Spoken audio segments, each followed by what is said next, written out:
আমি ব্যক্তিগতভাবে আল্লাহর কাছে কাবায় তওয়াফ করতে গিয়ে অথবা হজের সময় দোয়া কবুলের জায়গাগুলোতে আল্লাহর কাছে আমি কয়েকটা জিনিস কমন সব সময় চাই। এর ভিতরে একটা জিনিস হলো, আমার কাছে যে মানুষগুলোকে খুব আখলাকি মানুষ মনে হয়, নাম ধরে ধরে আমি বলি, আল্লাহ অমুকের মতো উত্তম আখলাক সুন্দর আচরণ আমাকে দিয়ে দেন। আল্লাহ আমার আচরণটা সুন্দর করে দেন। আল্লাহ আমার আচরণ থেকে যেন ফুলের সৌরভ ছড়ায়, আমার আচরণ থেকে যেন দুর্গন্ধ না ছড়ায়, আমি যেন কোনো মানুষের কষ্টের কারণ না হই। এমনকি শত্রুও যদি আমার সাথে শত্রুতা করে, তার প্রতিও যেন আমি সীমা ছাড়িয়ে না যাই, জুলুম না করি। আমি সেই নবীর অনুসারী, যেই নবী কোনোদিন অমুসলিম কাফেরদের প্রতিও জুলুম করেন নাই। আপনাদেরকে একটি বিষয় শেয়ার করি। অনেক বছর আগে আমি হাদিসের যে অনলাইন লাইব্রেরি, সেখানে সার্চ দিয়ে দেখেছিলাম নবী সাল্লাল্লাহু আলাইহি ওয়াসাল্লাম যে সমস্ত হাদিসে বলেছেন, খায়রুকুম আও খায়রুন নাস, তোমাদের মধ্যে সবচেয়ে সেরা মানুষ, মুসলমানদের মধ্যে সবচেয়ে ভালো মুসলমান কারা, এই সংক্রান্ত এই শীর্ষক যত হাদিস আছে সেগুলোকে সার্চ দিয়ে বের করলাম। বের করার পরে দেখলাম আমার সার্চিং এ প্রায় 11টি আইটেম পেয়েছি। এই 11টি আইটেমের একটা আইটেম পেয়েছি, খায়রুকুম মান তাআল্লামাল কুরআন ওয়া আল্লামা, তোমাদের মধ্যে মুসলমানদের মধ্যে সবচেয়ে উত্তম তারা যারা মানুষকে কোরআন শিখায়, নিজে কোরআন শিখে এবং মানুষকে কোরআনের শিক্ষা দেয়, তারা হলো সবচেয়ে উত্তম।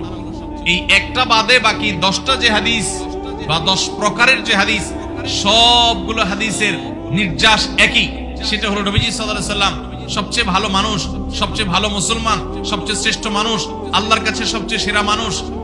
এইভাবে যাদেরকে চিত্রায়িত করেছেন সে মানুষগুলো হলো, সবগুলো মানুষ হলো আখলাকের সৌন্দর্যের অধিকারী। যেমন তিনি বলেছেন, খায়রুকুম খায়রুকুম লিসাহিবিহি, তোমাদের মধ্যে সবচেয়ে ভালো মানুষ যে তার সঙ্গীদের কাছে ভালো। এটা আখলাক সম্পর্ক, আচরণ সংক্রান্ত বিষয়। অর্থাৎ আপনার বন্ধু বান্ধব, আপনার মহল যাদের মধ্যে উঠা বসা করেন, তারা যদি বলে ওর মতো মানুষ হয় না, ও আসলে খুব ভালো মানুষ, ও খুব নরম মানুষ, ও খুব ভদ্র মানুষ, ও কাউকে কষ্ট দেয় না, কাউকে জ্বালায় না, কাউকে উত্ত্যক্ত করে না, খারাপ কাজ করে না, এই সাক্ষ্যটা যদি আপনার সার্কেল, আপনার সোসাইটি, আপনার বন্ধু মহল, আপনার আশপাশের লোকজন, আপনি যাদের মধ্যে থাকেন তারা যদি বলে, তো আরশে আজিমের মালিকের কাছেও আপনি ভালো। ভাইরা আমার, নবীজি সাল্লাল্লাহু আলাইহি ওয়াসাল্লাম বলেছেন, খায়রুকুম আহসানুকুম আহসানুকুম কাদাআ, তোমাদের মধ্যে সবচেয়ে ভালো মানুষকে যে ঋণ নেওয়ার পর, দোকান থেকে বাকি নেওয়ার পর পরিশোধ করার ক্ষেত্রে ভালো মানুষের পরিচয় দেয়। বহু লোক দেখবেন এক দোকান থেকে বাকি নিয়া ওই দোকানের সামনে দিয়ে আর হাঁটে না, আছে না নাই? অন্য দোকান থেকে নগদে কিনে খায়, ওই যে দোকান থেকে বাকি কিনছে ওই দোকানদারকে চিনেও না। একবার কারোর কাছ থেকে হাওলাত নিয়ে আটকাইতে পারলে আর সেই টাকা দেওয়ার কোনো নামগন্ধ আছে না নাই? এরকম মানুষ। ভাইরা আমার, তাহলে ভালো মানুষ হতে হলে, ভালো মুসলমান হতে হলে আমাদের আচরণ, আমাদের কাজকর্ম, লেনদেন, এগুলোকে সুন্দর করার কোনো বিকল্প পথ আমাদের সামনে খোলা নাই। আল্লাহর কাছে দোয়া করি, ফরিয়াদ করি, আল্লাহ আমাকে আজকের এই মাহফিলে, এই বিশাল সেমিনারে যারা উপস্থিত হয়েছি, আল্লাহ আমাদের সবার আখলাক গুলাকে সুন্দর করে দেন।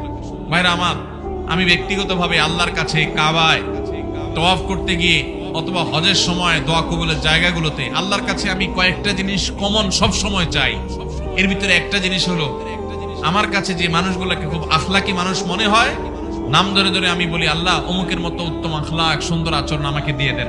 আল্লাহ আমার আচরণটা সুন্দর করে দেন।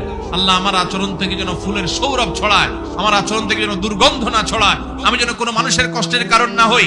এমনকি শত্রুও যদি আমার সাথে শত্রুতা করে, তার প্রতিও যেন আমি সীমা ছাড়িয়ে না যাই, জুলুম না করি।